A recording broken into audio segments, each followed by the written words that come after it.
Hey everyone, this week we've got top 10 Japanese role-playing games. Have a look at the list and tell us what you liked or didn't like by jumping to our Facebook page and letting us know. Or you can join the conversation on Twitter. JRPGs have always been a lot of fun to play for their unique stories, characters, and gameplay mechanics. At number 10 is The World Ends With You. A combination of traditional JRPG, action RPG, and rhythm game, The World Ends With You was one of the more challenging games for the Nintendo DS.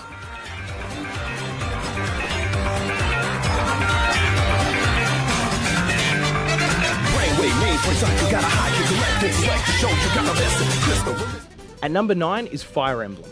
A combination of turn-based JRPG combat and real-time strategy, the series has been going for about 20 years and is well known for its difficulty and permanent death gameplay.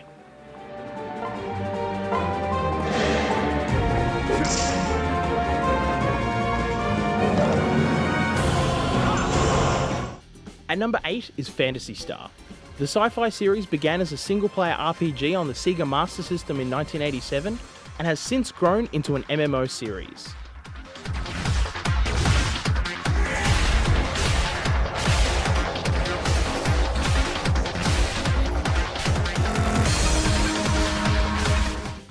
At number 7 is Dragon Quest. The basic premise of most Dragon Quest titles is to play a hero who is out to save the land from peril at the hands of a powerful, evil enemy, which funnily enough is usually not a dragon. The series is huge in Japan, having just launched Dragon Quest X, which is the first MMO in the series. At number 6 is Disgaea. I could explain why Disgaea is a great tactical role-playing game series that keeps getting better and better, but I think I'll let the trailer for Disgaea 4 do all the talking. You can even do this, or this! Anything is possible! The insurrectionist of the game industry! That's Disgaea 4! At number 5 is Earthbound. Originally only released in Japan, it has been recently released for the Wii U Virtual Console worldwide.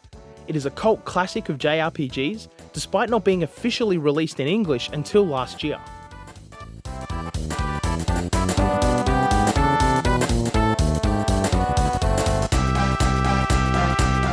At number 4 is Kingdom Hearts. Combining a traditional JRPG story with Disney characters and the occasional Final Fantasy character, it's a guaranteed sell.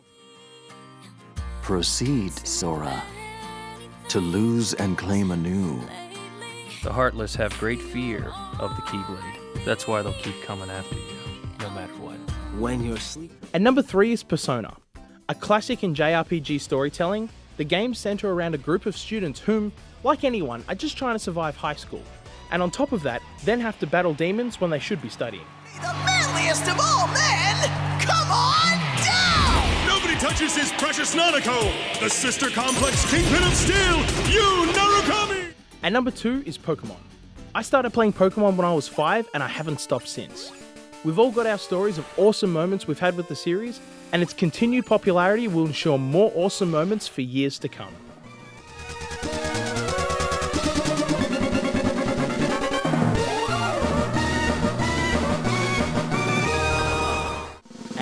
And the number 1 Japanese role-playing game series is Final Fantasy. While there is only 24 games in the main series, including sequels, there are over 50 games in the series total. The Final Fantasy series has been going for over 20 years and shows no signs of disappearing.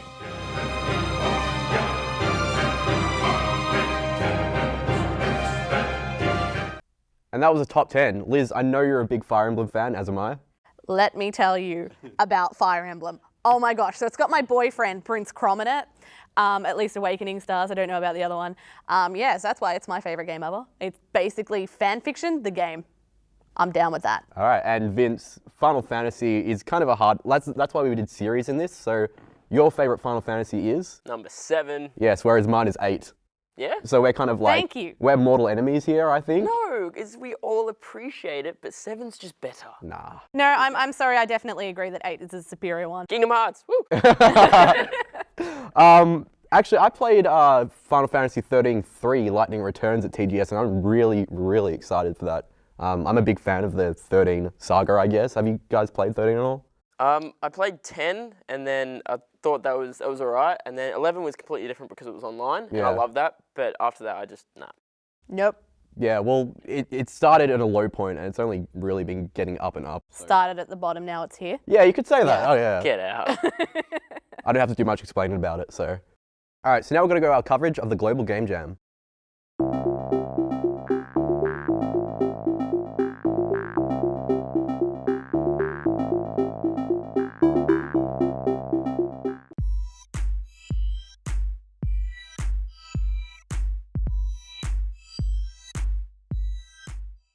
Hey guys, we don't see the world as it is, we see the world as we are. That's the theme this year at Melbourne's 2014 Global Game Jam. There's a lot of people from a lot of different backgrounds doing a lot of very different things and working on their games. We're obviously just at the start. They're going to be here for another 2 days working on their games, and they don't go home. A lot of them probably won't sleep, and I don't even know if anyone's really planning on showering, which is for art, I guess. So stick with us and we're going to do some interviews and show you a bit more about Melbourne Global Game Jam. All right, welcome to Game Jam.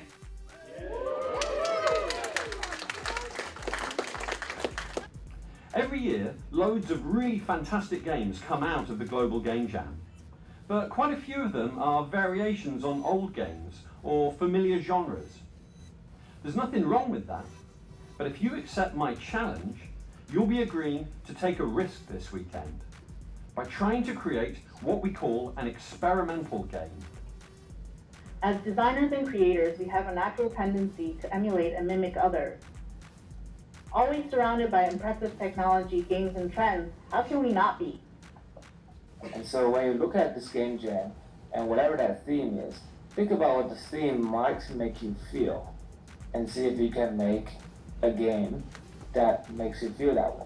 And good luck, and have fun jamming.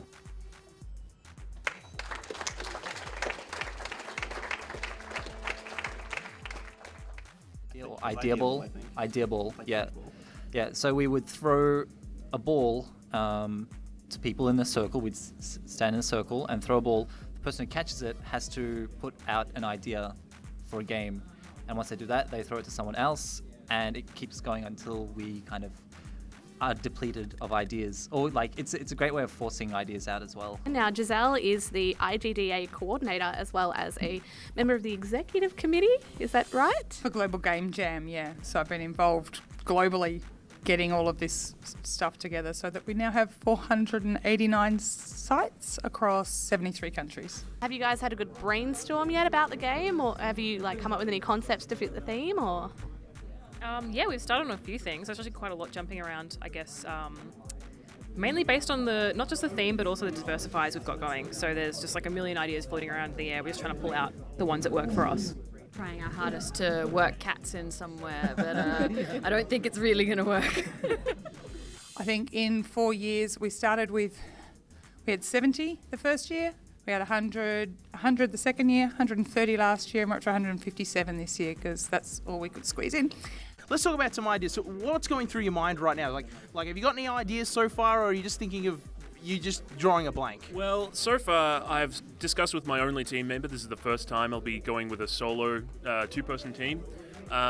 We've already discussed some things about our hierarchy and our game design process, so we're pretty much going for a PlayStation 1 level of polygon and very low-res textures, kind of trying to replicate PS1 era look all around. So that'll free us up to do a lot of prototyping, a lot of very quick art resources that'll hopefully look very charming and rustic. And now we're just going to have to squeeze the theme on into there somehow. The best bits are seeing people after they've finished everything and getting to play everyone else's games is like, oh yay, now I can see what's been going on. So yeah, it's a really amazing experience. You've made something within 2 days that you can be really proud of, and it'd be great to see more people who haven't necessarily worked in games or even made a game before. I think we had about 3,500 games last year, and we had about 15,000 jammers. So there's a lot of games to be played.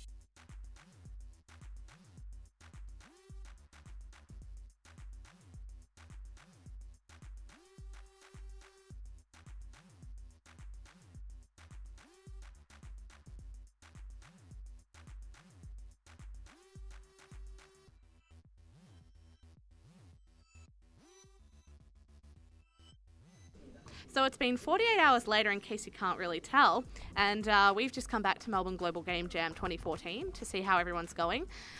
Pretty much everyone's finished their games, everything's been uploaded. The Game Jam is more or less over, but we managed to catch a few developers and have a chat to them about their games. So Isla is a very different game stylistically and both in its gameplay as well. Why don't you guys tell me a little bit about the basic premise of the game?